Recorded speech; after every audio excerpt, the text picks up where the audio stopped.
Welcome back to the Raising Rock podcast. We are here today with Chloe from Make Music Right, and the name of her organization pretty clearly spells out what she does. Her mission is to make music right. We dive into a really interesting conversation about the importance of music and entertainment and its effects on culture. Warning, this topic does get a little bit spicy, so if you have little ears around, I would suggest listening to it at a different time. But it is a great episode. It is super convicting on what we're exposing our children to, and an overall really great topic to really think through and let convict us. So with that, Chloe, welcome to the Raising Rock podcast.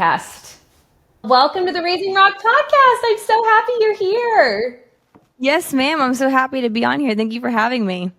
You are welcome. Let's jump into it. So this is the Raising Rock podcast. I am so excited for this episode. When I first really thought of Raising Rock as a concept with my mom, and then we started talking about a podcast, Chloe was literally the first person that popped in my mind to have on as a guest. I met her a couple of years ago at YWLS, which is a Turning Point event, and I have followed her on social media ever since then. She is a huge voice on social media, really advocating for music. She founded a organization called Make Music Right Again, and she is doing incredible work for music and society, and I am just so excited to have her on the show. Music is a huge part of my life, and I think it's a really big part of society and some of the challenges we have in society, so I'm so excited to dive into this conversation. So welcome to the show, Chloe.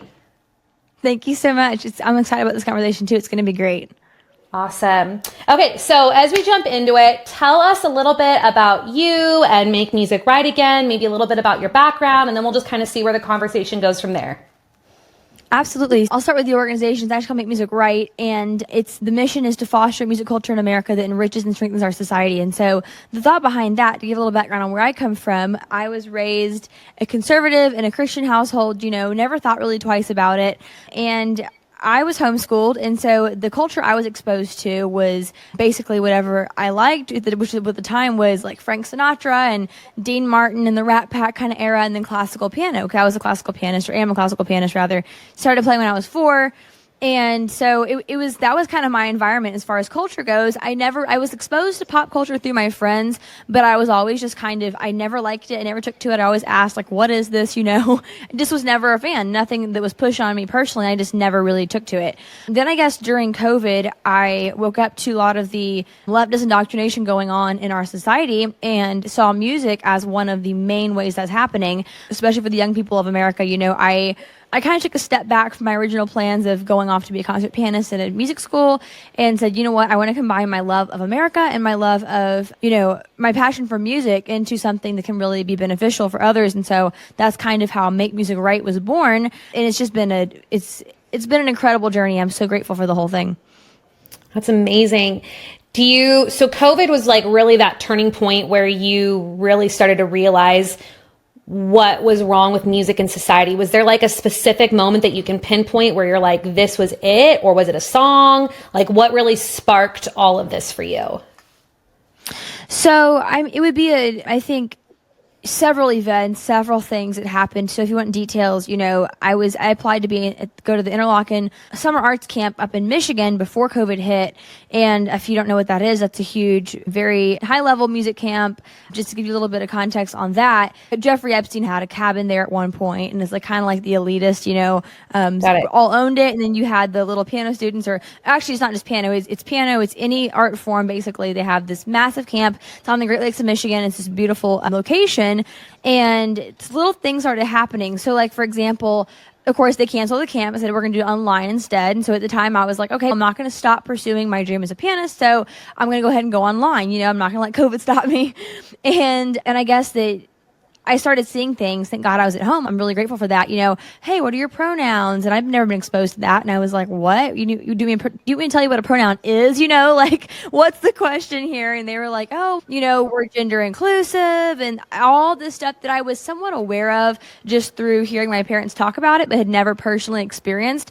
I personally experienced it for the first time through that camp. They said that had the camp been in person, they were now allowing transgenders to room with the girls and like all this sort of destructive ideology that all of a sudden became very personal to me. And I woke up basically to the industry that I was about to dive headfirst into with, no reservations at all. I was like, why am I going to spend my, these next crucial years of my life in this place with these kind of people who I really honestly don't want anything to do with other than the music itself. And I'm like, what am I doing? So it didn't stop me, that in itself. I also had the view of, I'm not going to let these crazy people stop my dreams. I'm not going to all of a sudden back off because of that. So I was still planning to head forward or to move forward with that. But then I would say, kind of alongside the awakening for myself with this kind of ideologies, I also was exposed to social media for the first time because, through that camp, all the kids were like, hey, let's connect with social media.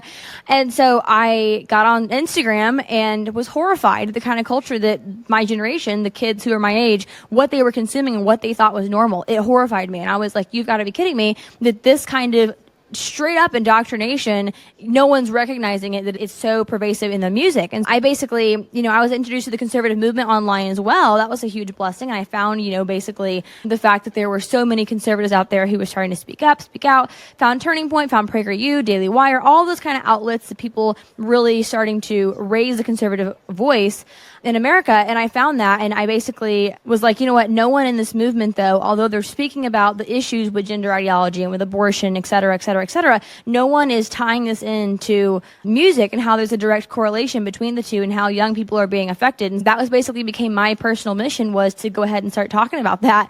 And I started the Prager Force Musical Club. That was a thing I ran for a little while that connected musicians across the globe to talk about, how art impacts our society. And we just talked about music and conservatism and kind of combined the two.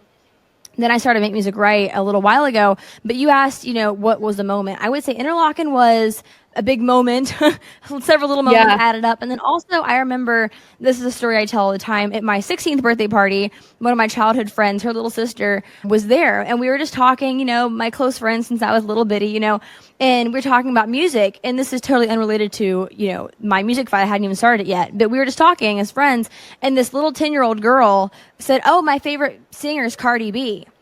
And at that point, I knew who Cardi B was through the news, because it made news how awful it was. You know what I mean?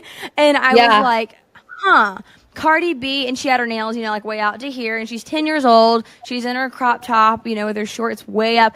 And it's like, what are we teaching young women? What are we teaching the youth of America? What kind of culture are we just saying, oh, it's just entertainment, it's fine, it's music, you're just not going to affect you in any way? I'm sorry, it absolutely is. And you see that every day in the kind of ways that young people are presenting themselves, A, and then, and then B, it's also like, you also see this in the kind of things that elected officials are getting away with, honestly. I mean, you see people in politics and the kind of, abortion laws that are going into place where they're legalizing it, or where, for example, just the fact that anyone voted for Kamala Harris in any, large number whatsoever is concerning, not in the political sense of, oh, gas prices are going to go up again. It's more along the lines of what kind of morals, what kind of values have been taught to our youth.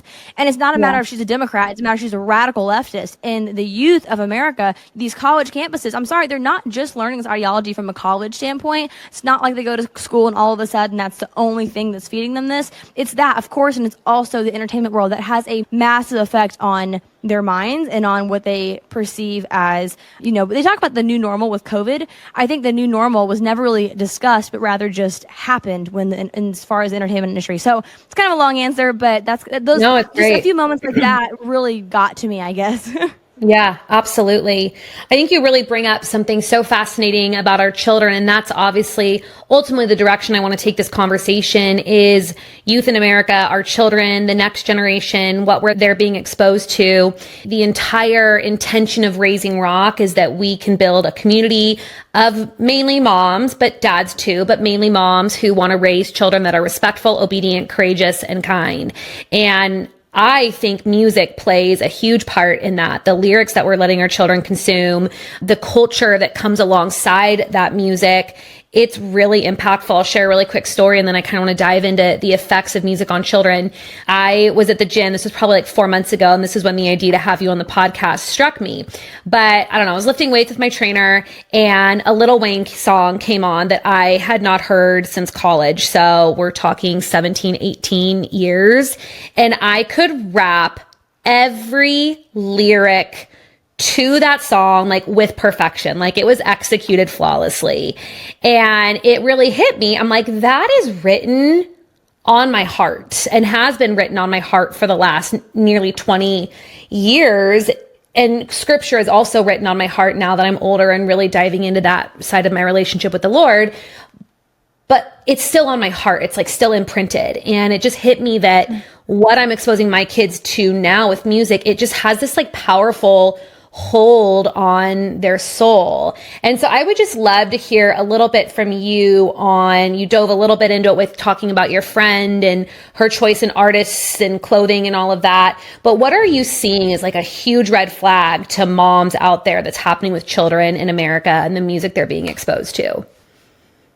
That's a great question. And it's so true what you said about your experience at the gym. I mean, it's interesting, being exposed to it is one thing, but being brought up, and I've already stressed this a lot already, but I'm going to do it again, being brought up in a society that tells you it's normal is a whole nother ball of wax.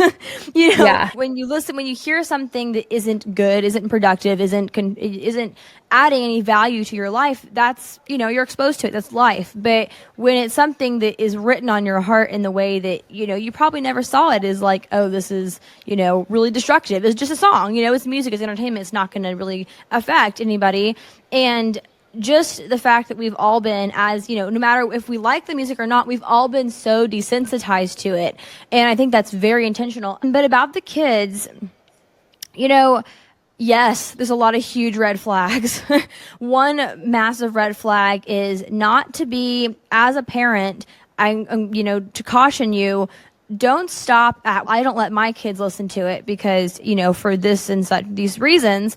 That's a great starting place, but it shouldn't end with, oh, it's okay because we listen to good music in the car, or we listen to good, we listen to Christian artists. Okay, that's fantastic and all, but the fight is way beyond the home at this point. It affects the home, but the fight is, the home has to be strong. So again, that's a fantastic place to start. Don't normalize that music for your kids. Don't just tell them, oh, it's okay. Listen to, Lil Wayne or listen to Lil Nas X and watch him do lap dances for the devil, have at it. It's like, no, that's not good. So as a parent, there is a point in time where you have to teach your children, this is not, even though, if the world tells you it's okay, it's absolutely not for these reasons. Not just, oh, it's bad, that's always going to make them want to do it instead, and, intentionally.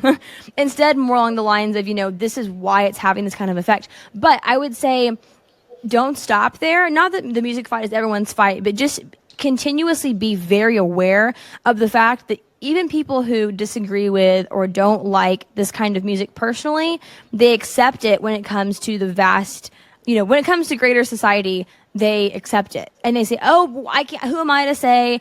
I personally don't like it, but it's America. We're free, right? It's like, that's one problem with the conservatives is we're never, we're always talking about our freedoms and about how we can't infringe on that no matter what. It's like, at a certain point, yes, free speech. I'm a huge advocate of that. Don't get me wrong. But at some point, there has to be not so much a ban on certain things. I'm not talking legal action. I'm saying more of an overall understanding in our society, in our culture, of the reasons and the ways that this is having, a bad effect. And so it's not, so as a parent, I would say, be very careful about the normalization of it, honestly. Like, don't just, watch my microphone here. Don't just, stop at, we don't do this in our home. Make sure it's also, and here's why, here's what you can see is happening in our society right now. Look at what's going on with the youth of America. Look at the issues. The suicide rates have skyrocketed in Gen Z.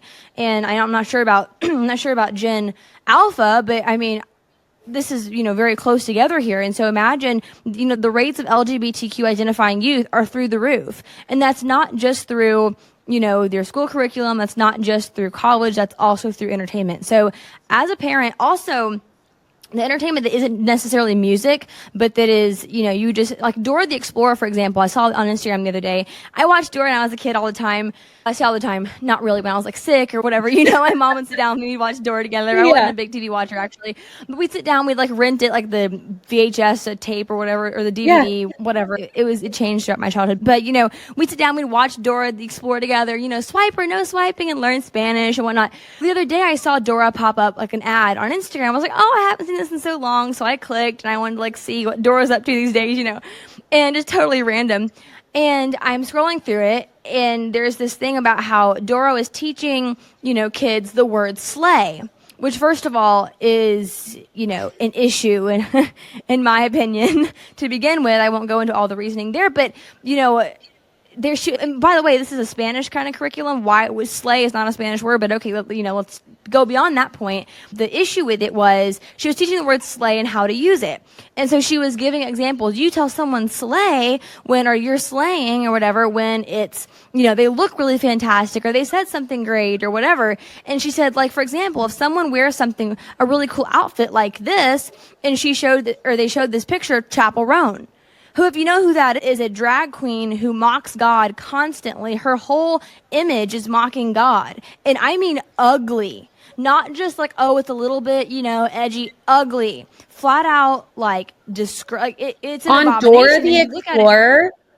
That was the example they were using of someone you would say slay. Like, oh, this is an outfit where Wow. you would see this and say slay. So it's in kids programming, even if it's not, and I'm told all the time, oh, don't worry about the music because it's not for kids. Sabrina Carpenter's music is not for kids. She never said it was for kids. Okay, go to her concert though and tell me you don't see 12-year-olds holding up 69 signs. I mean, really, there's a very deep underlying issue here.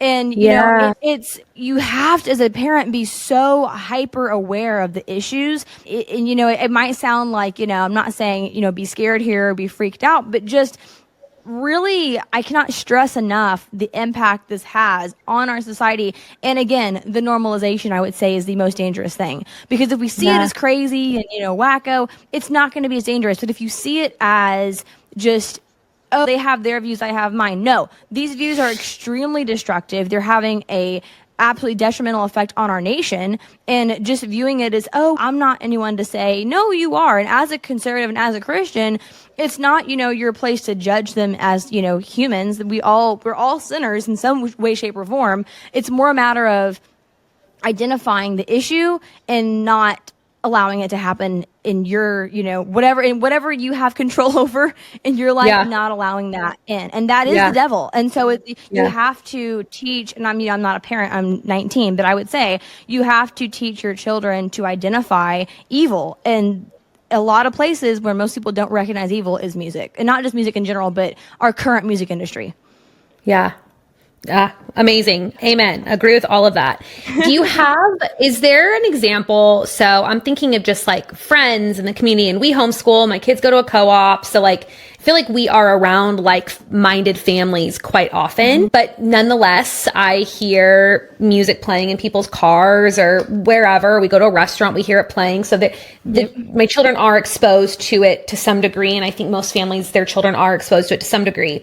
Is there any artist that you would have like on a watch list? And what I mean by that is they're wolves in sheep clothing. Like they might appear to somebody like, oh, this isn't the end of the world. Like my kids, like obviously everyone knows, don't let your kid listen to Lil Nas X. I would hope almost everyone listening to this show would know that. But is there any artist out there that might appear good on the outside, but if you kind of peel the layers of the onion back, there's some problems?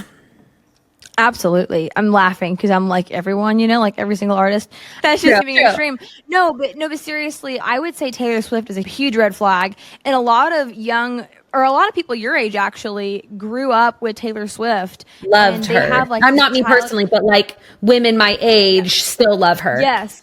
Yes, and they have like this childhood emotional attachment to her music back from when they listened to her as a kid. And I will say, when your generation was listening to her, it was definitely a whole different ballgame. I mean, she was very different as an artist, very. And I haven't really studied her to a great extent. Just whenever I have though, I can say there's been a huge shift in her message and her image. It's really changed, not for the better. And I think a lot of people, a lot of parents, a lot of moms these days have this old image of Taylor Swift in their heads. It isn't, the worst. It's, breakup songs and love songs. And it's kind of high school love, simple stuff. And the issue with it, though, is that now you have parents who just see there's no issue with taking their little girls to her concerts, where she's then saying F the patriarchy to her whole audience. And it's like, what kind of message are we conveying here? She has all her, gay backup dancers, and I'm not saying, oh, if you're bad, if you're gay. I'm just saying it's an image that's becoming, again, this is like the theme for the whole show here, apparently, normal. And when you're teaching young people that's what you want to aspire to be like, we have a problem, and not to, I don't want to pick on too many artists like individually as people, because I don't know any of them. I don't know anything personally about, any of them, honestly. But what their fruit, I guess, is very clear. And, I would say Taylor Swift is a big red flag because she seems the most innocent these days. Her music she still has some songs out there that are good songs. And, and I would be careful too. People will also tell you, oh, I don't agree with her politics or her values, but I like her music. And it's like, no, you can't disconnect the two. I'm sorry. There is no disconnection these days. They're so intertwined.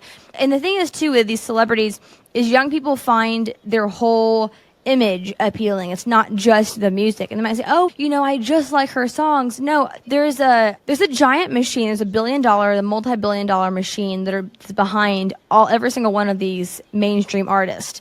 And to think that it's just their art and just their music and just their own creation that just happens to be resonating with these massive amounts of people just because they wrote a good song. I mean, if you look at their songs, there's like 20-something songwriters on one little song that's like the same verse again and again. This is not a matter of you have these original artists who are creating this great music who everyone loves. It is a massive machine and you're being fed. And so I say, as far as like a red flag warning, Taylor Swift is a big one. Sabrina Carpenter, surprisingly, there's a lot of young people who, a lot of young ladies that see nothing wrong with the way she presents herself. And a lot of, you see her concerts, I don't know if you ever dug into them, and people take their little kids, very little kids, to her concerts. Her whole theme is like, this humorous sex show. And I mean, as adults, if you want to indulge in, that's one thing. I personally have reservations about it. But if as an adult you want to do that, I mean, I'm not going to stop you. But when it comes to children and when it comes to teaching them these sort of values through, oh, it's cool and oh, it's fun and oh, the big girls are doing it. It's like, this is a big problem. So I would say the young women are being targeted even more. And if you look at the voter turnout as well, this past election, young men have swung way farther right than they have in the past, whereas young women are increasingly more liberal. And women, we do base a lot of our decisions on emotion. It's just true. I mean, not that to make a huge, generalization here, but it is true. Men and women are wired differently, and women are more emotional beings. And we are going to base a lot of our values off feelings. And when it comes to music, and you have these connections with these, or you feel like you have this connection with this artist and their music, and you respect them as artists, and then you see the kind of ideology, not just, endorsements, like, I'm voting for Kamala Harris or I'm voting for Biden or whatever. That, I would say, has a very small effect on the overall turnout or the overall opinion of people. But when it comes to the little subtle messaging, like Taylor Swift's song, You Need to Calm Down, for example. The whole song is basically about telling conservatives, you need to shut up and calm down about this whole transgender ideology issue and if you watch the music video, it's this huge gay show, and you have the MAGA conservatives portrayed as these toothless hillbillies holding up cardboard signs protesting and, oh, we're so angry, And then you have this whole, pride display where she's saying, you need to calm down, don't step on his gown, why be mad when you can be glad, spell it GLAAD. And it's like, I'm sorry, this is straight up propaganda. And when you see it, it's just, oh, it's cute love songs and, and it's not going to hurt my kids, or they're not going to be affected by this. They know better. They're kids. They don't know better. Even if you tell them better, it's going to have that effect. So that's an issue. Sabrina Carpenter is a massive issue because if you listen to any of her songs, it's basically just straight sex. And not that, there's anything wrong with that in the way God intended. Of course, it's a beautiful thing. But if kids are being taught it's just casual, pastime to be treated, that is a holy thing. Honestly, that is not something that should be treated with just have at it, have a nice time tonight, or tomorrow night try it with someone else and try the. I mean, if, for example, she has in her concert, she goes down, she has a song called Juno, and in the song, every single concert, she goes down to a sex position and says, have you ever tried this one? And the whole audience goes wild, where she's like, has her legs spread open, or she's, doing something with the microphone, or she's like, when she was in Paris, she did like the Eiffel Tower thing with two of her male dancers, and it's disgusting. And I hate to even go this far on your show, because I know this is something for moms, but I'm like, as mothers, you guys need to be aware of what kind of culture young people are expecting these days, and they're going to emulate that when they see it as normal. So no, thank you. Is there, kind of shifting gears a little bit to science and data and all of that? I know growing up, and even as I'm like homeschooling my own children, everything I always was raised thinking, and I see it in my own home when I do it, is classical music is just so good for your brain. And there is science and data to support that. We can be having a crazy day in the house, and if I turn on some classical music, it just brings the level in the home down. I'd love to just kind of pick your brain a little bit on data or studies or science or anything that you have top of mind, if you have anything top of mind that would support what music actually does to our brain. That is such a good question. Honestly, I don't have anything top of mind as far as studies. I have read a lot of them, and I do have a lot of them. I can't cite anything off the top of my head. I don't want to misquote here, but I do know that is absolutely very true about the effects of classical music. And I will say as well, it's interesting if you look at other countries, like for example, China is, not that I'm saying we'd be like China, do not misquote that in any way, but this is going to go viral on China, TikTok for the wrong reason. Yeah, right? Founder, make music right, advocates for America becoming like communist China. No, but the Chinese though, and I know this because I grew up with them, because the Chinese are hugely represented in the classical music world. They dominate it. And there's a reason behind that, though, because they value art and they value education. If you look at just statistics of America and where we're ranking in the world as far as education, when you look at a country like China, they're way ahead of us. And so I would say it should be a major concern, that our enemies are becoming so much more educated than us, honestly. And when it comes to music as well, I think it's just very interesting that they definitely they see the value in it. And, they've banned, I think, LGBTQ entertainment. And I'm not saying that's, necessarily a good thing, because, there is a freedom issue there a little bit. But I mean, I personally think it's a good thing, but I'm not really sure, how you'd regulate that. I'm not going to, go there. But that, in other words, that's their stance, because they know it's destructive to a civilization. They know it's destructive to a society. And so maybe they took the steps too far, but when it comes to classical music, they definitely understand the value of such things. They understand that entertainment has an impact. They understand that music is really impactful as well. And they are very heavy on the classical music world. And I know that also, for myself growing up, classical music was such a big part of my life, and I'm so grateful for that. And I'll say too, when it comes to classical music, you can see, I would say not a study, but one just observation is, you see the left's attack on classical music is, rather large. And you see, and I'm talking about not that they say classical music's bad in the sense that it's bad for you or whatever, but they'll talk about how classical music is racist because it's European. And, when it comes to that sort of level of society, they discourage that. They want you to be at the lowest point, the absolute, lowest value entertainment they can feed you that you'll still consume. It's, Rome. They said, give them bread and a circus and they won't revolt. And we see that so much in our society these days. Give them Sabrina Carpenter with her legs spread open on stage, and give them whatever it may be. And they're not going to revolt. They're entertained, and they're hooked on the most, lowest value entertainment, and that appeals to, I guess, the lower passions of humanity. And so when you're hooked on something like that, it's very difficult for people to then, really appreciate something that's as artistic as, say, classical music. And classical music, not that I'm saying needs to make, a huge comeback and be our main source of entertainment. I think that'd be great personally. But when you see, I guess, Western civilization in Europe, and you look at the kind of beauty that was created around that time, Look at the architecture that was created. Look at the architecture now. It's empty. It's cold. It's, it's ugly.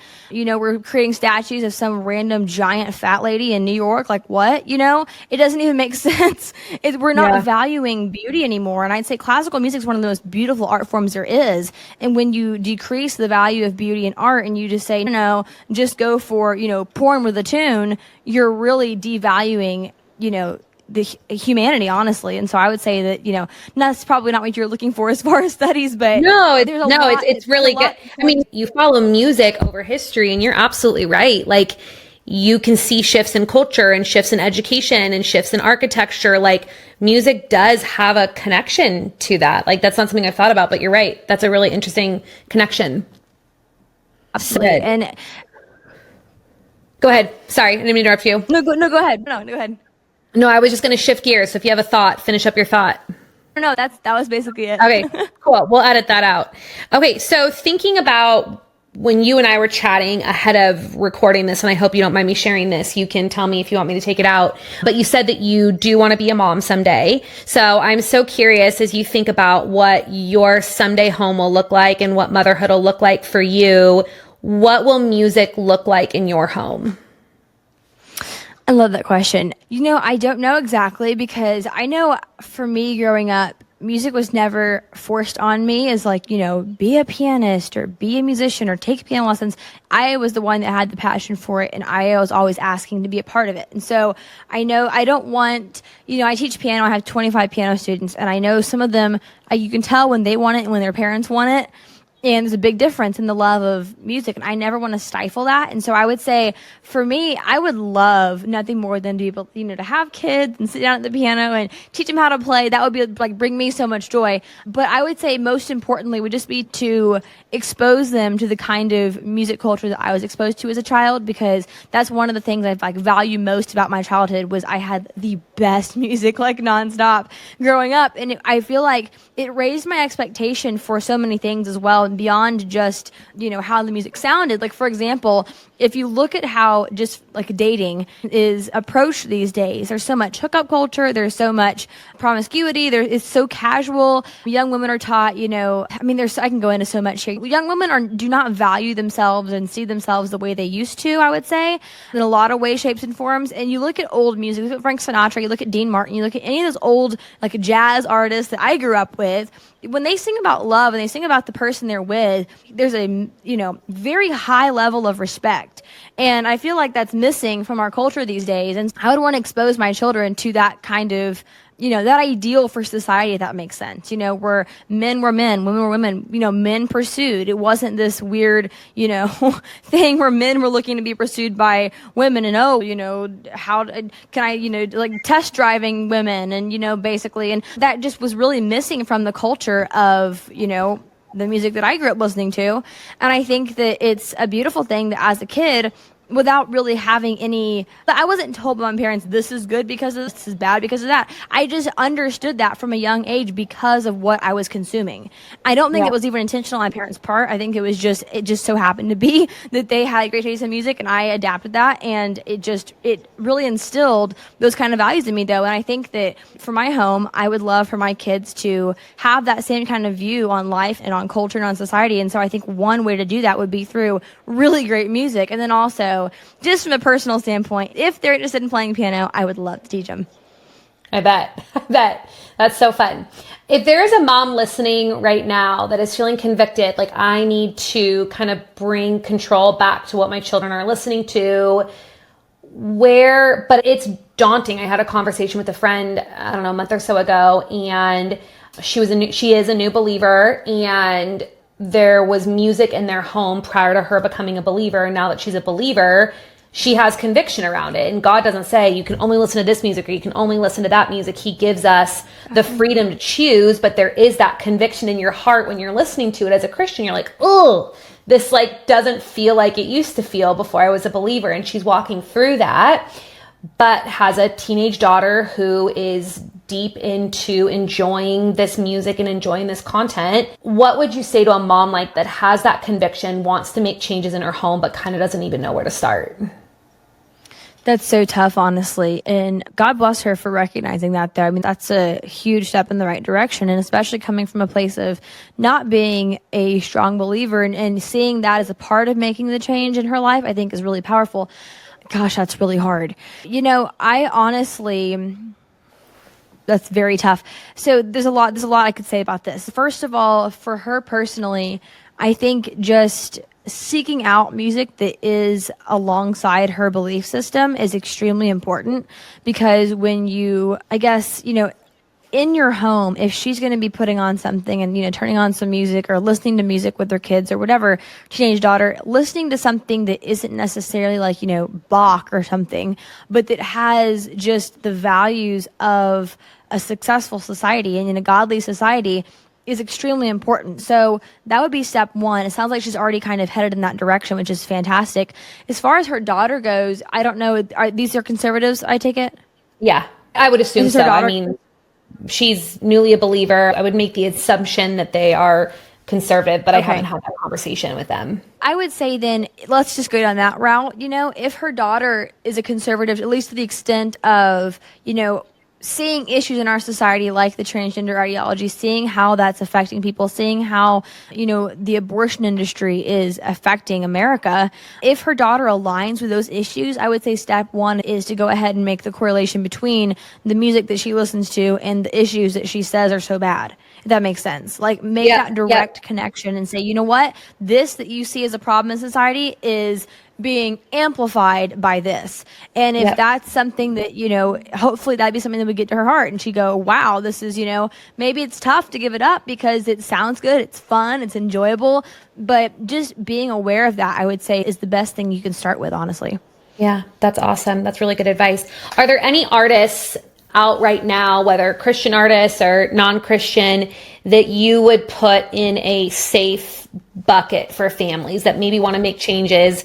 Who could they go look up on Spotify or add to their favorites that would feel upbeat and modern, but not be terribly degrading?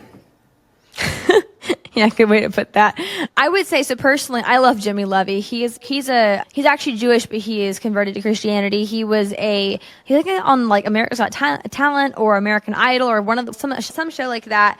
And he got into Hollywood in his younger, I think he's in his mid 20s now, but like late teens or early 20s or so, he was involved with Hollywood, saw a lot go down, saw a lot of how they operate and, how demonic the industry was, and he was at a very low point in his life and got out. And he's a beautiful testimony. Now he sings, Christian-based music, but it sounds like pop music. Has a great sound. He's fantastic.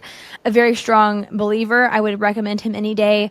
There's so many artists out there, honestly, who are really good. Instead of me going into all of them, I will say on Make Music Right, one thing that we do is we start talking about not just the problem, but the artists who are actually creating good art and creating art that aligns with the values that, we hold dear.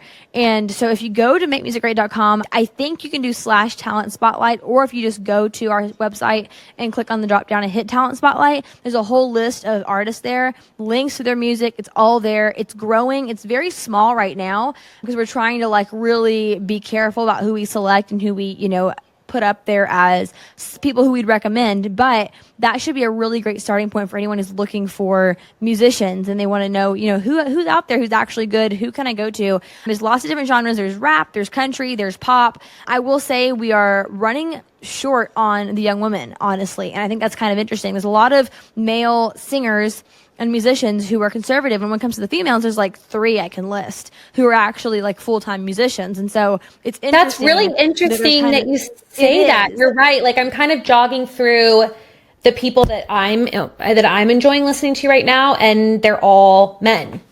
There's not a single woman that I have like her album pinned that I listen to on repeat that I actually enjoy. Absolutely. Yeah, for sure. I was one artist who just popped into my head. I absolutely love him. He's actually on the advisory board of my organization now 5 times August. His name's Brad Skistimus. Amazing musician. And actually, I want to tell the moms here. So if you have little kids, he has this whole album, tons of music called Juice Box Jukebox. And it's all That's like these cute. kid songs, like pre-K kind of music where it's like your ABCs and whether it's like colors, like fruits and vegetables, like just the best values. It is amazing. I wasn't really aware he had done this. I knew him more from his days during COVID of standing up against the vaccine and whatnot. And I found that pre-COVID, he had done this with, with kids, and when his kids are involved in his projects, he has like the best and animated videos. Look him up on YouTube. You can find his stuff. It's absolutely fantastic. And it's so kid friendly. And it's not like, here's conservatism in your face. It's just like, here's good values from a man Wholesome. who is, Yep. a strong Christian and who has values that align with you. I mean, how nice is that? So look him up if you have little kids. Like he's a go-to for sure. Amazing. Okay, one last question and then we'll wrap it up. So if you think about our rock values, respect, obedience, courage, and kindness, what does raising rock look like to you? Or what would it look like to you as you're a mom? Oh my goodness, that's a great question. Like how, or like, what would I like to see my kids? What might that look like some days you're a mom, or is you're telling moms to look at what their kids are exposed to? Like if you think about respect, obedience, courage, and kindness, what does raising that in children today look like? Sure, it's a lot of things. So let me try to make it short. I would say a love for the Lord is number one. That's something that I plan to instill in my children, as early on as possible, that, everything we have in life comes from him, and, nothing is possible without him. Everything's possible through him. Nothing's possible without him. And honestly, that's something I've learned personally. I'm a very headstrong person, if you haven't noticed. and Not at all. Yeah, no, right. And one thing I struggled with personally is, actually turning over, my convictions to him. And I know that the convictions I have are, on my heart and mind because of God. But then it comes like, he puts it on my heart, Chloe, do this. And I'm like, got it. I don't need you anymore. And it's like, no, wait, no, you don't got it. You have to stop and turn over every single, from the smallest issue to the largest issue. I mean, I have so much going on right now and just in my life. And whether it be from this email won't send, or whether it's from, I'm trying to book so-and-so for this event, and it's like this huge thing. And I think that, turning over every single matter, every single worry, every single everything to God is the most important thing ever.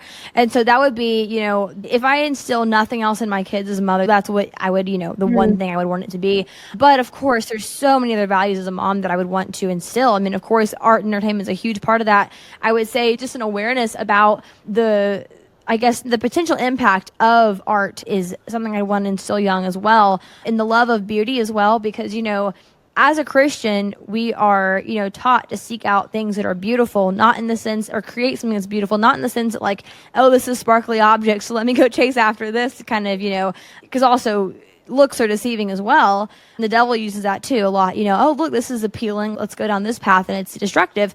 So I'm not advocating for that. But also the true beauty, though, I think is found in God's creation and is found in, the truth as well.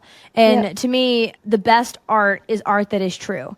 And that you can really see that with humor, especially because when you look at something funny, it's always the best when you can relate to it. It's funny because it's so true.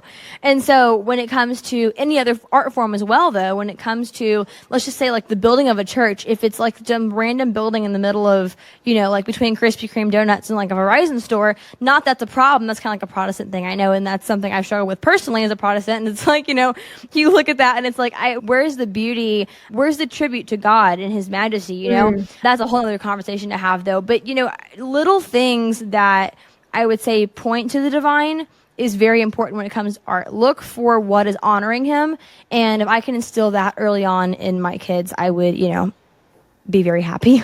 I love that. Chloe, thank you so much for coming on the show. Your enthusiasm and your passion for what you do is bold. It is attractive. It is just really incredible. So I just thank you for all the hard work that you're doing to make music right. Where can people find you? Where can people follow along? Go ahead and plug yourself now.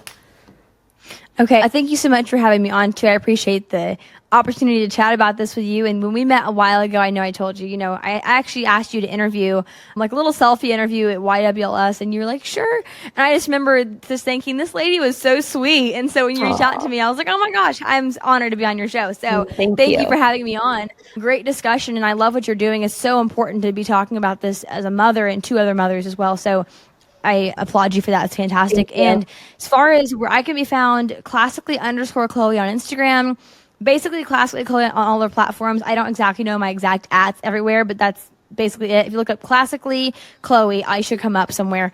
If you just like Google it, it'll come up all kinds of, stuff. And then as far as Make Music Right, makemusicright.com is where all of our, latest updates are. We're having an event in Westchester, New York this August 8th. Lara Trump is headlining the event. I'm super excited about that. It's going to be a beautiful event. It's our first fundraiser. It's our kickoff gala. And so look into that, share it with your friends. If you have anyone in New York who, loves music and loves conservative values, I would head on over there. Also, just Make Music Right in general. It's going to be, it's a growing movement. It's a growing organization. And I would say right now we are starting, we just had our first webinar came out the other day. The resources should be starting to pile up on the site as we move forward. So I guess stay tuned, sign up on our website, if you will, makemusicright.com for updates, because we should have a lot of very exciting things coming soon. So please stay tuned. And I thank you again, Elise, for all of this. I really appreciate it. Thank you, Chloe.